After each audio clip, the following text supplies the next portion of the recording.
It's a bird. It's a plane. It's Superman. Hey, what's going on, guys? Archer Mark here, and back with another video review for you.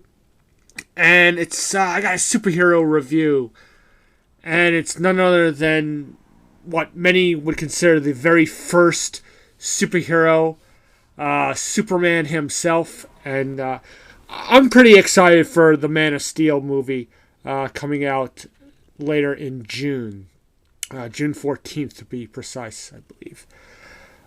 So I went to my local Kmart today, and I picked this guy up. This is the Movie Masters Superman figure.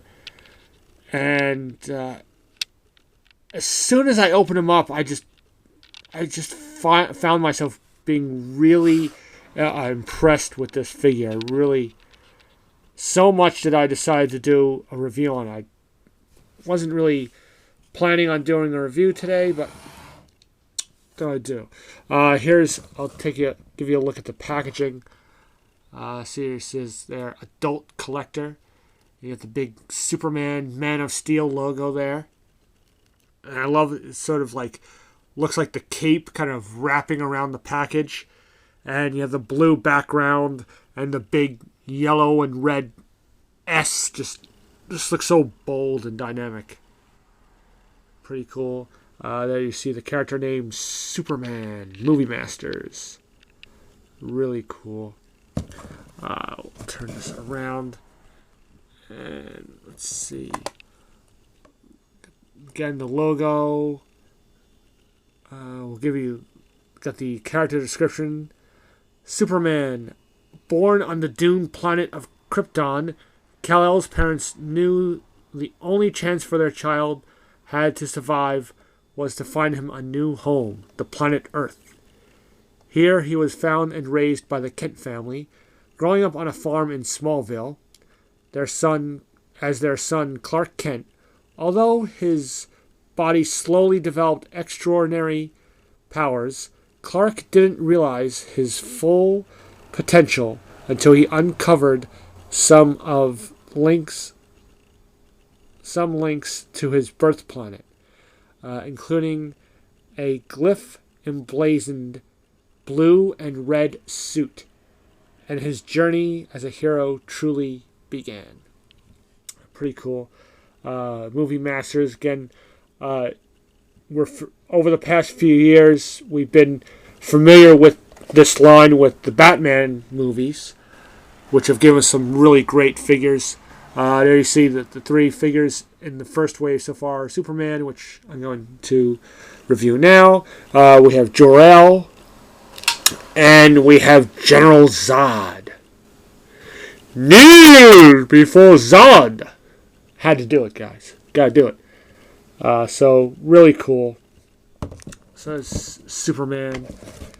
And I guess one accessory, if you want to call it that, which I think is really cool, I'm glad that they did this, is you have this figure stand. This is what you saw in the very beginning. And again, a nice, big, bold red and yellow S, which is really nice. I think it's always great when figures, especially figures of this size, when you get to like 6 inches and 8 inches, when they include a figure stand, it makes it nice to display. And sometimes these figures need help standing. So here we go. Here is the Superman figure, played by Henry Cavill in this latest incarnation. And I think the head sculpt is done real well. You know, we just go down, and you can get a really good look up and down of the costume, the blue and the yellow and the red, of course. You get this big flowing red cape. Something that we haven't seen in a while. I don't think they did it in Superman Returns either. Wasn't done in the Superman animated series or Justice League. Is traditionally is he had another S on the back of the cape, and I missed that. I wish we would get to see that more, but they opted not to do it. It's not a big deal, but I do always enjoyed that. So, but you do get a really nice S on the front, and it's, again, mostly blue, again, little red and yellow, and little hints on the arm and around the waist here, and a little bit on the leg. This sort of like little darker gold highlights, sort of the kind of look like in the belt that we're usually used to seeing. And it's a nice little touch. It's something a little different, but it's not too strange that it looks out of place. It looks good. The more I'm seeing of this costume, the more I'm liking it. The biggest thing is, of course, the red trunks. We don't have the red trunks. This, in part, I believe, was due to the new 52, the new relaunch of DC Comics, and Superman doesn't have that in the current comics. So they decided to do that for the movie. Again, I'm getting used to it. I'm not crazy about that.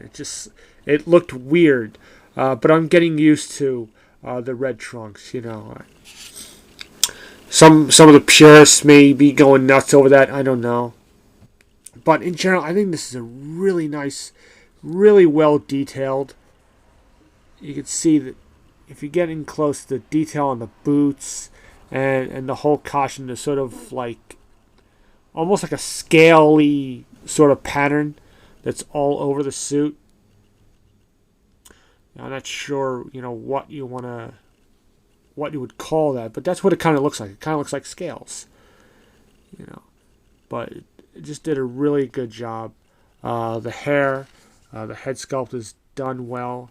Again, another thing that's different in this version is Superman's little curl, little hair curl that's usually in the forehead, which again is usually very traditional for Superman. And again, some people may have a huge problem with it not being there. I could take it or I could leave it. I'm not gonna something like that isn't going to make me just completely blow the movie for me, But, it's some people have a problem with it, some people don't, I don't know. But in general, really good figure. Pretty good articulation. You got a bulge on your neck.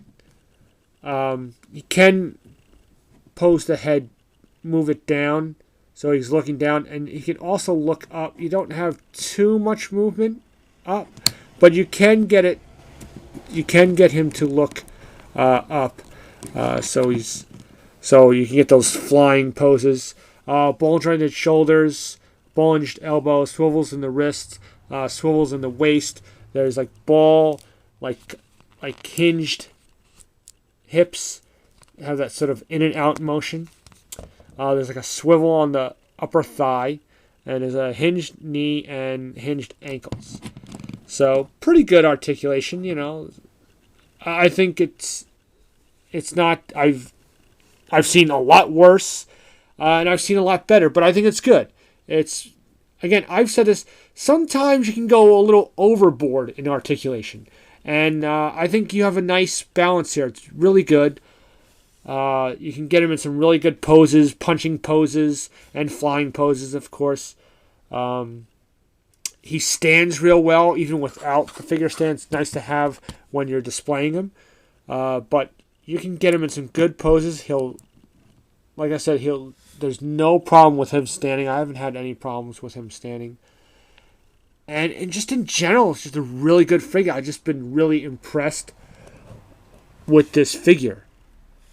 The cape is sort of like a soft, rubbery plastic. So it flows, it moves fairly well. It doesn't encumber the articulation. And, sometimes I go back and forth on what's better, a rubber cape like that or a cloth cape. And again, it is very long.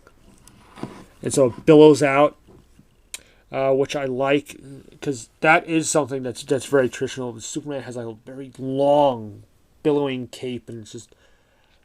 so sometimes you get a shorter cape with Superman, and I like that this is a nice long cape. So yeah, in general, I would definitely pick this guy up. A couple things to note. I've noticed there were five total of the Superman on the pegs when I found them, and there were only 2 of the Jor-El and 2 of the Zod.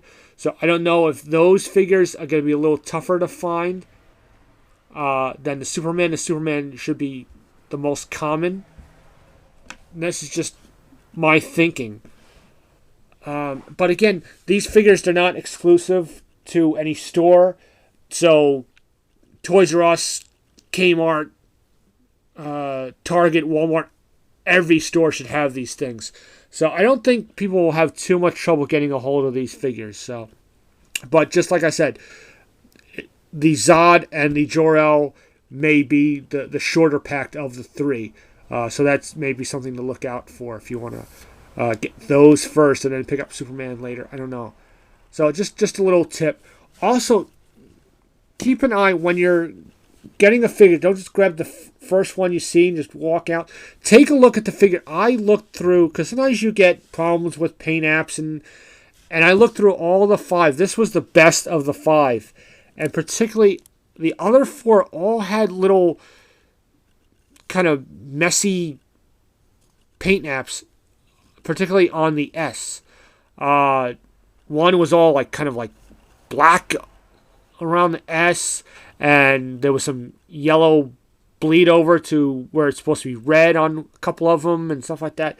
So, take a look and, compare a couple and take a couple minutes and make sure you're getting a real good one that doesn't have sloppy paint and, just looks good overall. Just a tip. Like I said, there were 5 of these, and 4 of them had some sort of like bad paint apps or defects on the painting. But I managed to find this one, which was real good. Other than that,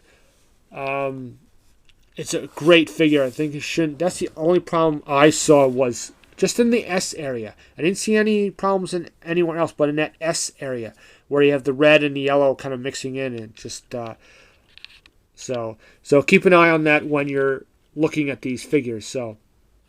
But again, very impressed with this figure.